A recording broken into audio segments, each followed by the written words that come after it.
কেমন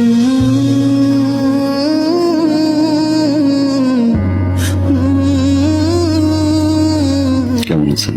ভালো। আপনি? ভালো। এটা রাখো ভাইয়া। এটা কি? 1.5 লাখ টাকা। কেন?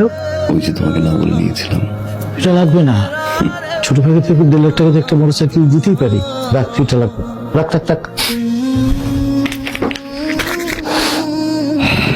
থ্যাংক ইউ ভাইয়া, থ্যাংক ইউ। তোমার কাছে এটা 1.5 লাখ টাকা হতে পারে, আমার কাছে অনেক কিছু। তোমার এই 1.5 লাখ টাকা আমার এই জীবনের মোড় ঘুরিয়ে দিয়েছে ভাইয়া। অনেক কিছু শিখেছি, অনেক কিছু দেখেছি, অনেক কিছু পেয়েছি ভাইয়া, আবার অনেক কিছু হারিয়েছি।